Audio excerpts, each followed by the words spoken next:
Hello guys, तो आज हम पढ़ने जा रहे हैं थर्मोडायनेमिक्स का फर्स्ट लॉ एंड उसके एप्लीकेशन। और यह है यूनिट 7 इग्नू BSCT 135।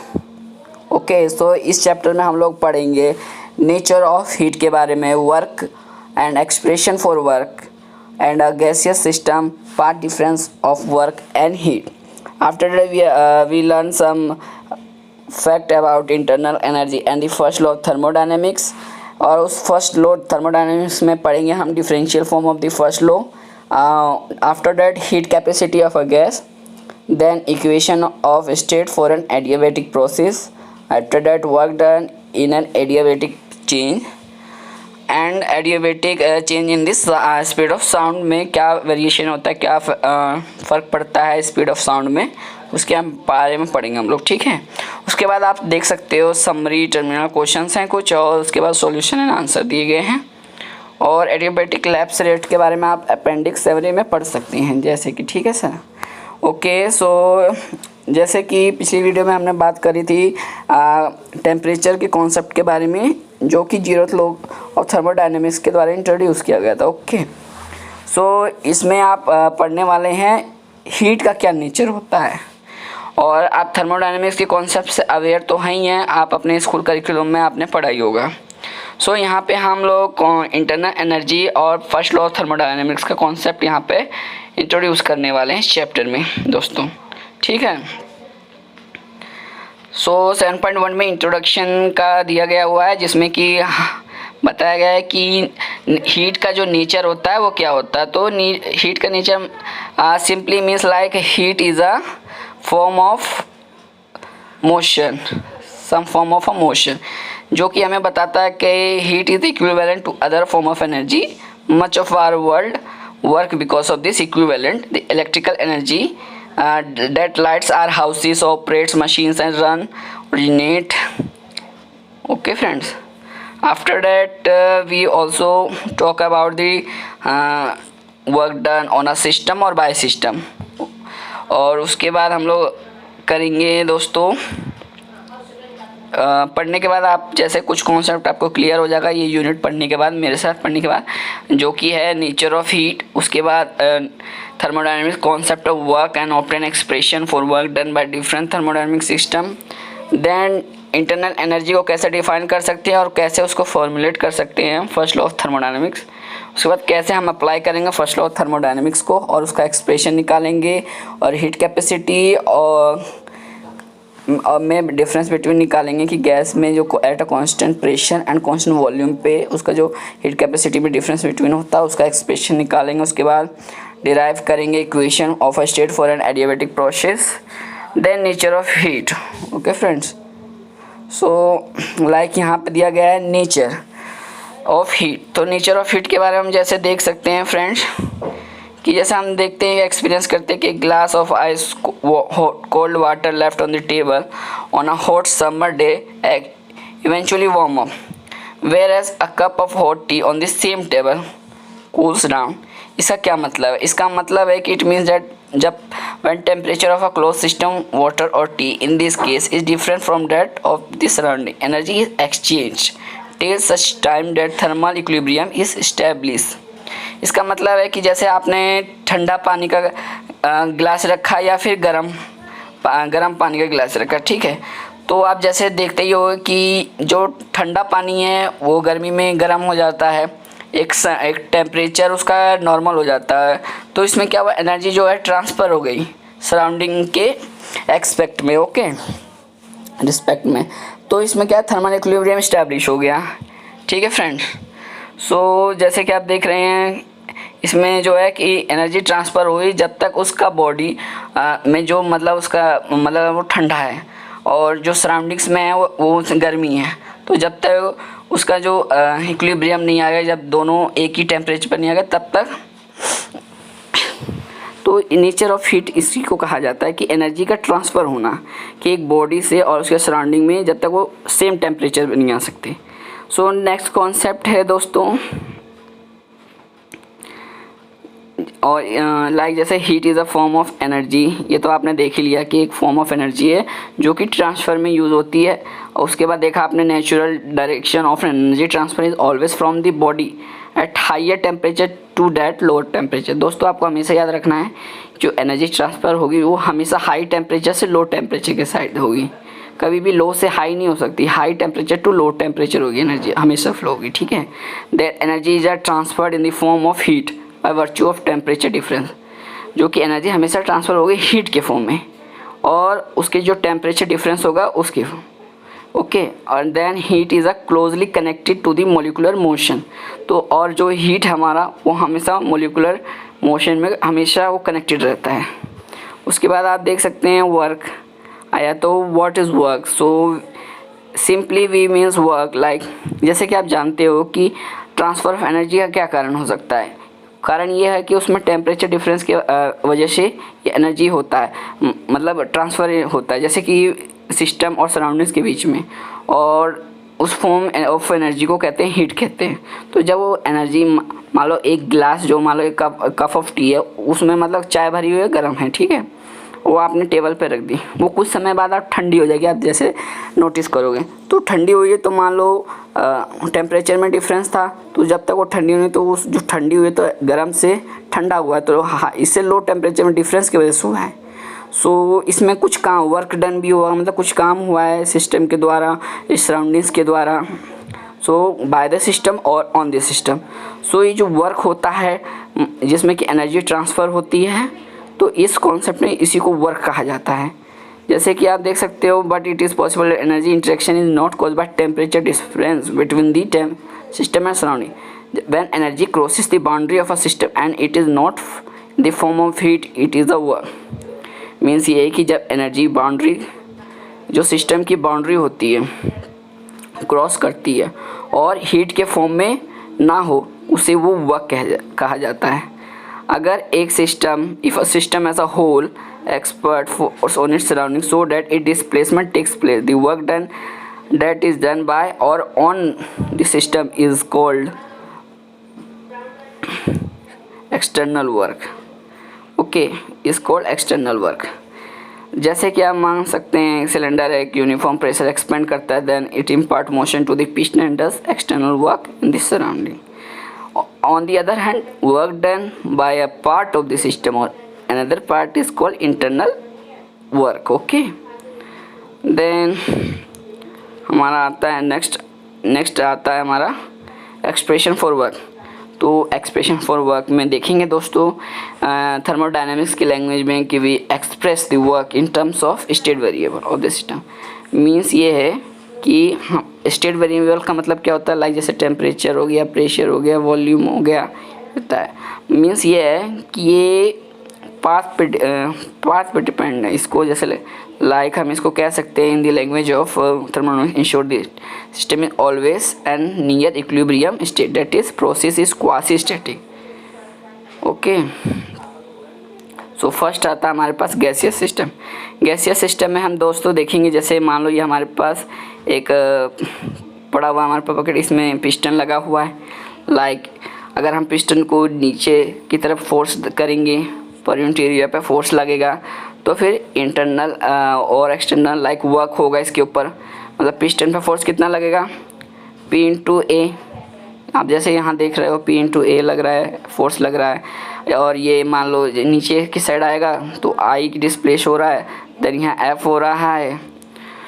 और उसके बाद जैसे कि आप देख रहे हो, ठीक है फ्रेंड्स। सो वर्क डन हो रहा है during expansion of a gas system. Here I and F stand for the initial and final state.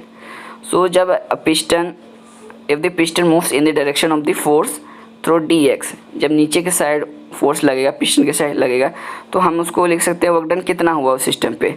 तो work done equal to del W equal to P into A dx। तो इसमें जो a dx है ना दोस्तों, ये इसमें increase करता है, वॉल्यूम इंक्रीज़ होता है system due to outward movement. तो ऊपर के साइड हम खींचेंगे, देन आप देख रहे होगे, ओ सॉरी फ्रेंड्स एक सेकेंड, देखो इसमें क्या है, कि इस पिस्टन को मान लो ऊपर नीचे करेंगे तो इसमें वर्क डन होगा। मान लो इसमें गैस भरी हुई है तो कंप्रेस होगी, फिर एक्सपेंड होगी, कंप्रेशन एक्सपेंशन। तो इसी में जो ADX है ये कब होगा, जब वो उसका वॉल्यूम इंक्रीज़ होगा। और इंक्रीज़ कब होगा, जब ये सिस्टम ड्यू टू जो हम उससे थोड़ा पिस्टन को ऊपर की साइड खींचेंगे तब, और उसका वॉल्यूम को हम, और जो A×DX उसको हम DV लिख सकते हैं क्योंकि उसका वॉल्यूम इंक्रीज़ हो जाएगा।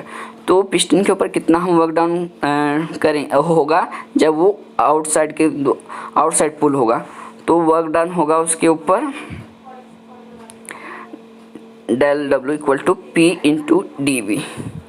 ओके, देन जब if the system expand quasi-statically from initial volume V1 to final volume Vf, the total work done of the gaseous system on its surrounding is given by W = integration Vi to Vf P/dV। सो यहाँ पे हम देख सकते हैं कि मतलब अगर हम इंटीग्रेट करेंगे तो V1 Vi to V5 मतलब इनिशियल से फाइनल स्टेज पे जाने तक में कितना वर्क डन हुआ है उसको हम निकाल लेंगे। ठीक है, वेरी करता है। ये देख सकते हो दोस्तों, ये ग्राफ के द्वारा भी हमने यहाँ हम एक ग्राफ से भी समझ सकते हैं। ये देखिए PV डायग्राम है, इसको आप दोस्तों देख लीजिएगा एक बार, ये इम्पोर्टेंट है एक्सप्लेनेशन में। ओके, देन आता है work done and isothermal process. तो आइसोथर्मल प्रोसेस में क्या होता है दोस्तों कि work done in an isothermal for compression of an ideal. जब हम आइडल गैस को कंप्रेस करेंगे तो उसमें कितना वर्क डन हुआ, तो आपको याद होगा n mole of ideal gas obeys the perfect equation of gas. Okay, so ideal gas की इक्वेशन क्या होती है, PV = nRT। देन हम इसमें सब्स्टिट्यूट कर देंगे वैल्यूम, ऊपर आपने अभी देखा था कि इसमें हमको निकालना था तो P/dV है। ठीक है, तो ये गैस की इक्वेशन है तो इसमें हम PV = nRT है तो हम PV की वैल्यू डाल देंगे उसमें, तो हमारा आ जाएगा isothermal Vi to Vf, integrate कर देंगे nRT/V/dV। सो आपका ये equation nRT log ln Vf/Vi = 2.303 nRT log 10 Vf/V1।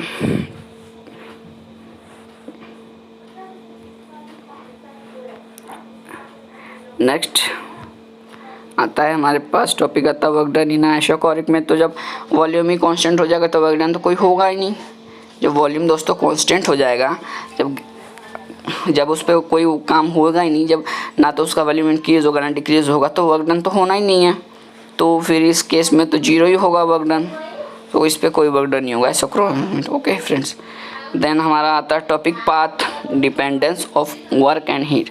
सो इसमें हमको देखना है कि पाथ डिपेंडेंस जो होती है वर्क की या हीट की वो कितनी होती है। दोस्तों मैं इसका कलर चेंज कर लेता हूँ, इसका मैं रख लेता हूँ ब्लू रख लेता हूँ फ्रेंड्स। ओके, तो जैसा कि हम जानते हैं work done by a gaseous system can be represented by the area under the PV diagram of the system from the initial to final, जैसा कि मैंने आपको बताया था। ठीक है, ये आप देख सकते हो दोस्तों। ठीक है, ये डायग्राम है, आप देख लीजिएगा। जैसे कि ये है कि initial to final stage, like यहाँ से हम देखोगे तो ACB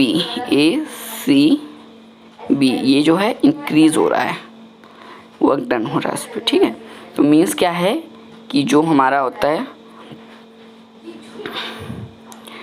जो वर्क है is not a function of the state, मतलब ये स्टेट पर नहीं पाथ पे डिपेंड करता है, यानी कि इसने क्या प्रोसेस पे डिपेंड करता है।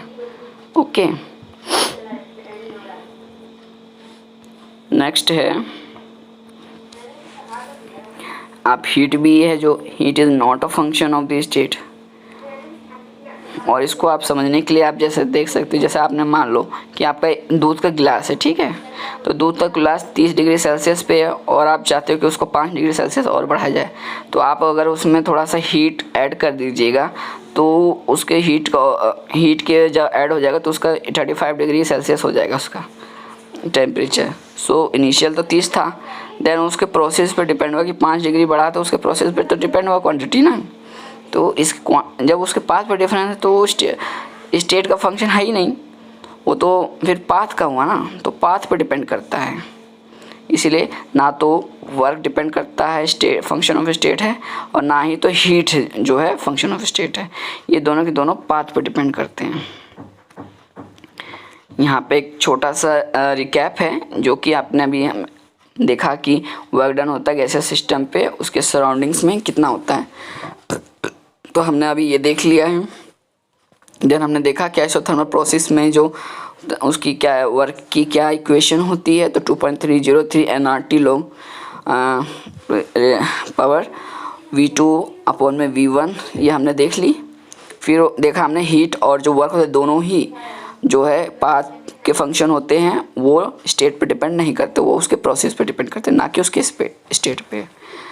ठीक है। उसके बाद आता है हमारा इंटरनल एनर्जी। इंटरनल एनर्जी मतलब होता है दोस्तों कि जैसे कि आपको एक आइस को मेल्ट करना, तो आइस कब मेल्ट होगी, जब वो 0 डिग्री सेल्सियस पे आएगा उसका टेम्परेचर। तो इसमें जो है कि कुछ काइनेटिक थ्योरी ऑफ गैसेस पे डिपेंड करती है टेम्परेचर। ठीक है, टेम्परेचर तो कांस्टेंट ही रहेगा। तो जो काइनेटिक एनर्जी होगी उसकी कांस्टेंट होगी, और उसके अंदर कुछ एनर्जी अंदर भी होगी तो उसको पोटेंशियल एनर्जी कहेंगे। तो कैसे उसकी होगी, तो जब उसमें उसका हमको आइस को पिघलाना है तो उस पर कुछ ना कुछ उसका अंदर से जो इंटरमोलिकुलर उसके अंदर कुछ उसकी कुछ इंटरनल एनर्जी होगी। ठीक है। तो जैसे कि आप देख सकते हैं the major share of additional energy is used up in breaking the bonds of internal attraction in ice, and this energy is stored in water system during a phase transition is termed as internal energy. Then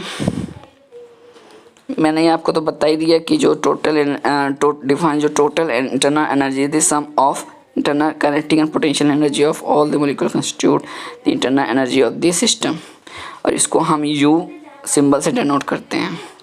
और जो internal energy होती है depends on the state variables, जो only state variables पे depend करती है, path पे नहीं। लाइक टेम्परेचर हो गया, वॉल्यूम हो गया, प्रेशर हो गया। ठीक है।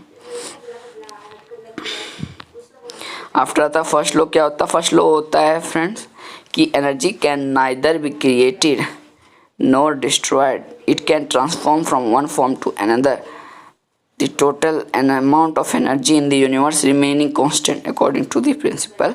We can't get energy out of here. If a energy of a system increase, there must be having an equivalent loss of energy of the surrounding. मतलब ये है कि एनर्जी ना तो कभी हम बना सकते हैं और ना तो हम डिस्ट्रॉय कर सकते हैं। हाँ, लेकिन ये एक फॉर्म से दूसरी फॉर्म में चेंज हो सकता है। और ये आप हमेशा याद रखें कि कभी भी एनर्जी जो कहीं से अगर आप आती है, तो अगर एक सिस्टम के पास आती है तो एक सिस्टम उसको लूज़ करता है। तो हमेशा याद रखिए कि यूनिवर्स में जो टोटल अमाउंट ऑफ एनर्जी हो हमेशा कांस्टेंट रहती है। Okay friends. और देन ये है by way of heat input, चाहे हीट इनपुट के द्वारा हो या फिर इनपुट ओनली हो, या फिर दोनों के द्वारा हीट और वर्क दोनों हो, इनपुट दो, या फिर हीट एब्जॉर्ब हो बाय द सिस्टम। अगर हीट एब्जॉर्ब होती है बाय द सिस्टम तो उसको हम डेल्टा क्यू कहेंगे। और अगर हीट एब्जॉर्ब इज 0 होता है, work done the system is 0 है और work done the system also 0 होगा, देन हीट एब्जॉर्ब इज 0 होगा। अगर work done on the by the system होगा तो वर्क डन मतलब डेल्टा डब्लू, तो work done on the system is minus delta W. अगर सिस्टम के ऊपर, अगर यहीं पे अगर बाय द सिस्टम होता तो डेल्टा डब्लू ओनली होता, बट ये ऑन द सिस्टम के ऊपर वर्क होता है, इसलिए यहाँ पे नेगेटिव साइन यूज हुआ है। After that let the heat absorb be delta Q and let the work done by the system is, देखो मैंने बोला ना अगर बाय द सिस्टम होगा तो डेल्टा डब्लू होगा, तो वर्क डन कितना होगा। सो नेक्स्ट हम देखते हैं इसकी इक्वेशन हम कैसे लिख सकते हैं। ये कलर मैं चेंज कर रहा हूँ फ्रेंड्स, मुझे अच्छा नहीं लग रहा है।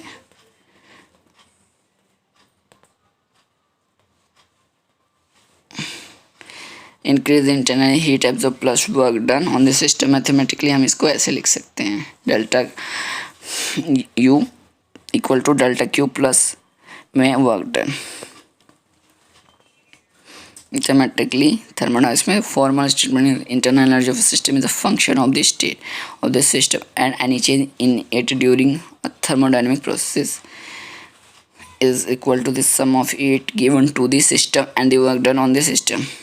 दोस्तों ये आप याद रखना, जो फर्स्ट लॉ है थर्मोडायनामिक्स ये स्टेट का फंक्शन है, और जो मैंने आपको हीट का बताया था वर्क डन, वो जो है वो पाथ के फंक्शन है।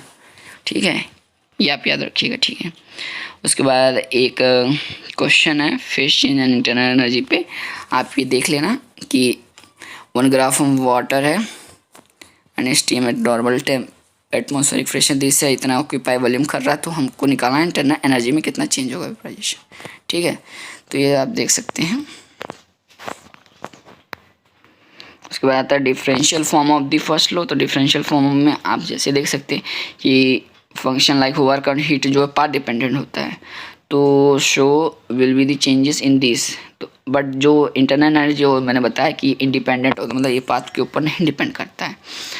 सो इससे हम इस नतीजे पर पहुँचते हैं कि हम differential form of the first law of thermodynamics किस तरीके से लिख सकते हैं। डेल्टा ई जो अभी हमारा पास था इंटरनल एनर्जी का इक्वेशन क्या था, delta U equal to delta Q minus में डेल्टा डब्ल्यू था। माइनस इसमें इसलिए लगा क्योंकि ये ऑन द सिस्टम वर्क हो रहा है। ओके, नहीं तो वैसे इक्वेशन में प्लस ही होता है, बट यहाँ पे ऑन द सिस्टम हुआ है, इसके वजह से नहीं यहाँ पे नेगेटिव है।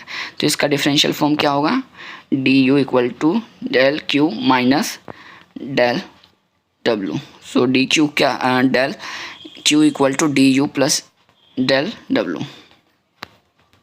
यही friends differential form of the first law of thermodynamics है। उसके बाद कुछ क्वेश्चन दिए हुए हैं mathematical form of the first law पे, आप देख सकते हैं, और इसकी सिग्निफिकेंस क्या है। तो जैसे कि हमने फर्स्ट लॉ में जो बहुत सिग्निफिकेंट, जैसे कि इसने internal energy as a function of the state of the system and heat as energy in transit being an extension of the principle of conservation of energy. जो फर्स्ट लॉ ऑफ थर्मोडायनामिक्स उसको हम conservation of energy भी कहते हैं, क्योंकि energy हमेशा conserve होती है। तो it rules out the possibility of constructing machine which can work on its own without an input. तो इससे जो है एक पॉसिबिलिटी है कि जो हम मशीन बनाए वो अपने आप वर्क करे बिना किसी इनपुट के।